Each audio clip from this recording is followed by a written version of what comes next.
The American consumer is always the last to know, friends, and this is just so frustrating. We've been catching wind recently from you guys about issues with turkeys, and we're hearing some rumors from managers of grocery stores having some interesting conversations, and we're like, why is there a shortage of turkeys? Well, now we have the data. Finally, in late October, we now have the data that there is actually a issue with turkeys, that there is a major shortage of turkey out there, and we're going to talk about it here. We have the proof and the data from the U.S. Department of Agriculture now. There is a problem. We get that and a whole bunch of other news and updates that we're going to jump right into. Welcome to the Poplar Report. I'm Steve Poplar. I'm an accountant by trade, and these are your updates that you guys are sending in on what is going on out there in the world and what you guys are seeing and the things that you're hearing out there, things that we can verify. If you have an update that you'd like to share, make sure you use the word update somewhere in your comment. That will get it to the right place. It can be on this video or any video on this channel that does still end up in the same place. It can even be on the post, actually, too. Before we dive in, we do want to thank our sponsor, Genesis Gold Group. They've been helping people, and they're getting swamped right now with a whole bunch of people who are very concerned about the election, very concerned about what the economy will do, and just the status of the U.S. dollar. Even if Donald Trump wins, we're still in a world of hurt because we've spent so much, we've printed so many dollars, we've debased our currency. A lot of people still want to move over to silver, gold, platinum. And so they're talking to a lot of folks right now, but they have time for you as well. If you want to find out more from them, there'll be a link at the end of the video. All right, friends, let's talk turkey. That's right. The U.S. Department of Agriculture has now released its September report. And like any good government agency, their September report gets released mid-October. Well, actually just 3 days ago. So late October. And what does it say? Well, turkey production continues to decline. Oh, really? With turkey eggs and incubators down 9% compared to last year. Now, turkey eggs right now in September is too late for this year. Okay, so that's too late. But it's a trend. We also saw a 5% drop in hatched poults compared to the previous year. This decline in production is reflected in lower placements of turkey poults, which were 5% below the 2023 levels. Basically, we're seeing anywhere between a 5% decrease, 5 to 6% decrease, up to a 9% decrease of turkey production this year compared to last. Now, last year we were talking about potential issues with turkey, and if you waited too late, right before Thanksgiving, there seemed to be some outages, some spotty outages of turkey. But we're talking about less turkey this year than we did have last year. And there are more people in the United States this year than there were last year. Let's remember that. We can thank a certain diverse person for that. But so there is turkey issues. Now, I don't think we're going to see like mass outages or a catastrophic shortage of turkey. That doesn't seem to be in the cards at this point. However, some people aren't going to get turkey. Now, some people don't really care whether it's turkey or whether it's something else or chicken or whatever. A lot of people just buy it because it's cheap or they want to stock up on it. So be aware that there is less turkey out there, less chairs for everyone to sit in at the end of the musical chairs game, right? So just make sure you lock in your turkey a little bit ahead of time. Get a good deal. There's plenty of good deals out there. Grocery stores and all these other places are really using them as loss leaders like they usually do. So there's great deals. Grab the deals. Make sure you lock in your turkey. Don't wait until the last minute to grab it, okay? All right, private satellite imagery obtained by David Albright and Decker Eveleth David Albright was a UN weapons inspector, but now they're working privately as consultants, and they were working with Reuters, basically to try to suss out. The Iranians are like, oh, we intercepted all the Israeli missiles, which everyone's kind of like, that doesn't sound true. And then the Israelis are like, you didn't stop any of them, which everyone's kind of like, it might be true, but it might not be. We don't really know. Both these sides are like saying completely different things. What's the actual truth? Well, these guys obtained the satellite imagery of some of the targets and some of the locations inside Iran to see, did they actually hit stuff? And it looks like Iranian military bases, including some nuclear test sites, did show highly accurate strikes, buildings destroyed and burned, especially Iran's Parchin military base, which was a suspected site by the International Atomic Energy Agency, IAEA. They thought that the Iranians conducted nuclear tests, now not testing a full device, but doing conventional explosive tests for an implosion type nuclear device. Basically, an implosion type nuclear device, you build like a soccer ball of panels of explosives that compress the uranium or plutonium. I forget which one it is right now.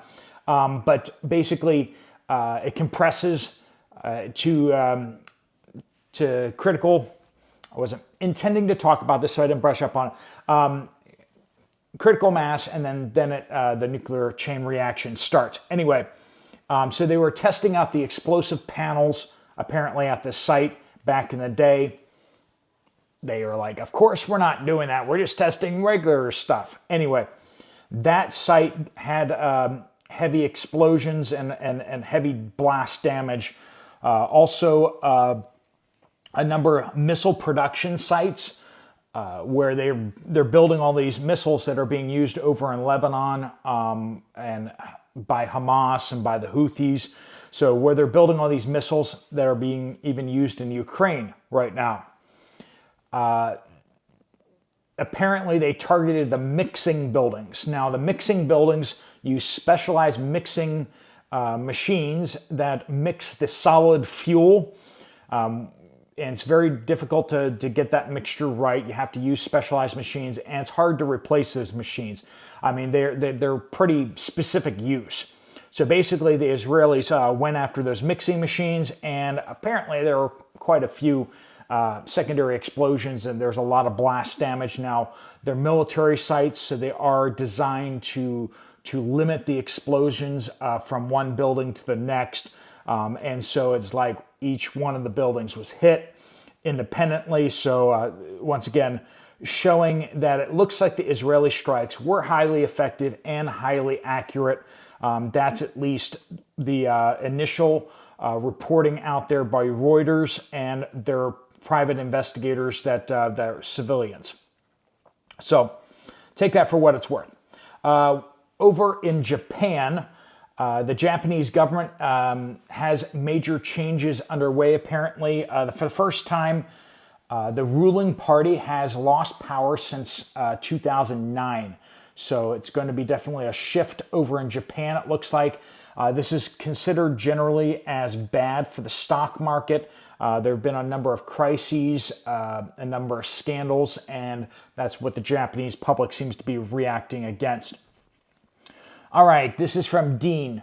First time to comment, so welcome. Thank you for your comment. But wanted to let you know that Walmart in Indiana is very low on eggs and on beef. So much so that I felt the need to share. Thank you. Now, we talked about eggs and beef. Let's talk about something much less healthy. Captain Picard says, our Walmart here in Texas just put out all Halloween candy on clearance, 50% off. This is October 26th, well before Halloween, the greatest economy ever, where there's a surplus of Halloween candy since most people can no longer afford to buy it. Or maybe, they're going to just put out a sign saying, we had candy, but we gave it to the illegal aliens for you. It's been redistributed. We don't have any more for you. I mean, just because you're an American citizen, you don't get any, but we gave it to the illegals. I just gave a bunch of you guys an idea, didn't I? Just put a sign out there with an empty bowl. Sorry. Roxanne says, yesterday, neither Walmart nor other grocery stores in the southeast Missouri area had cornmeal and very few eggs. We have had no food shortages in this area since 2020, but those issues are there now.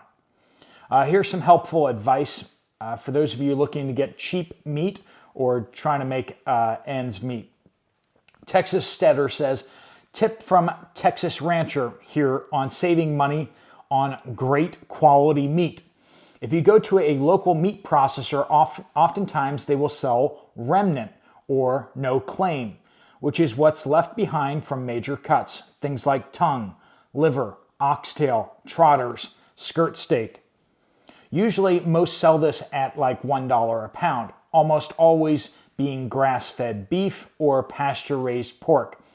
Great stuff for somebody on a budget who is struggling, and oftentimes they will cut you a deep discount if you buy it in bulk. Something to consider. So if you're looking for healthy meat out there at a cheap price, that's something to look into.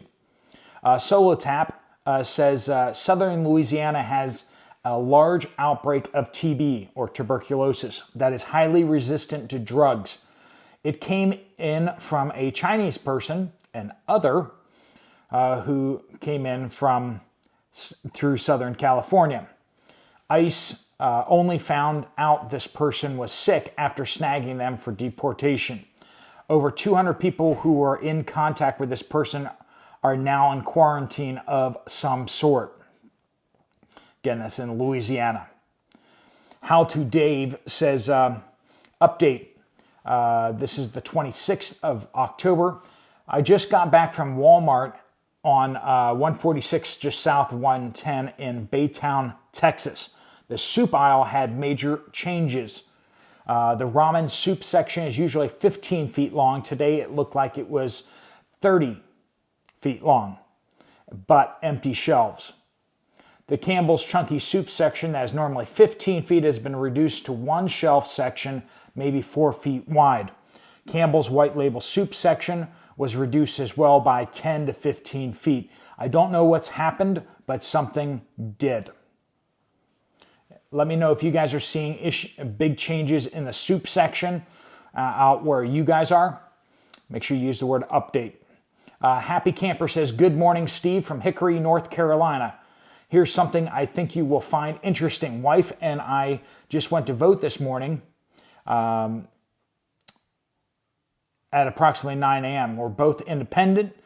We both were told we had to re-register because we were no longer in the system for some reason. This is North Carolina.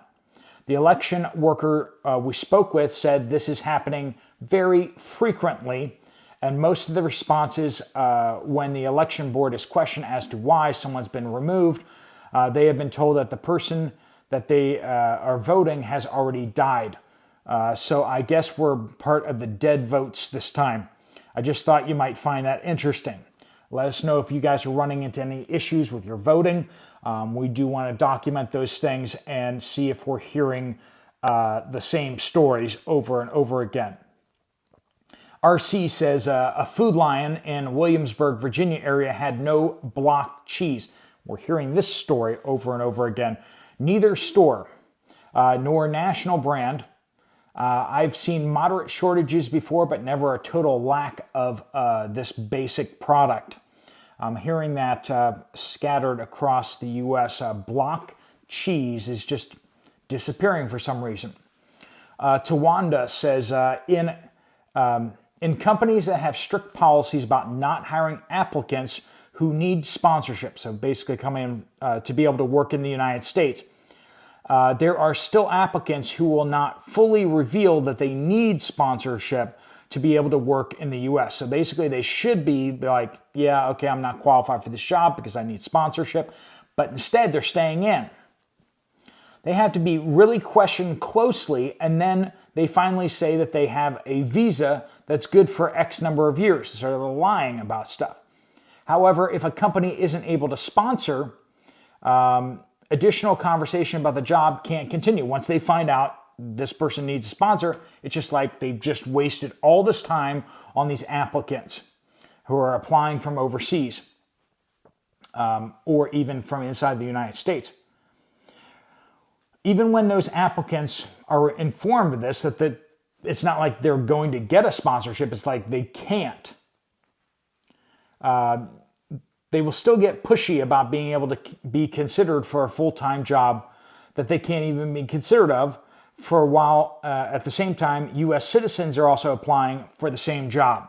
So this is someone in HR who's seeing this trend happening, and it's just causing chaos and really making it hard for companies to hire applicants.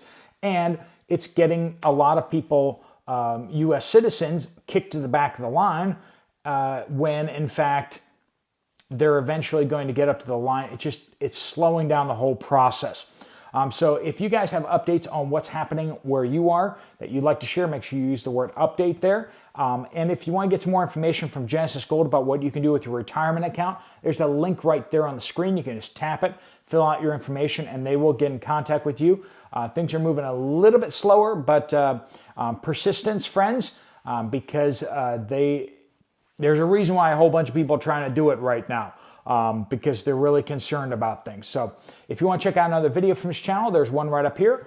And if you want to check out more about what I'm doing here in Spain, my travels and some of the Bible studies that I'm doing along the way, check out Poplar Bible Studies. Just type that in the search bar, Poplar Bible Studies, and that'll come right up. All right, friends, thanks so much for watching.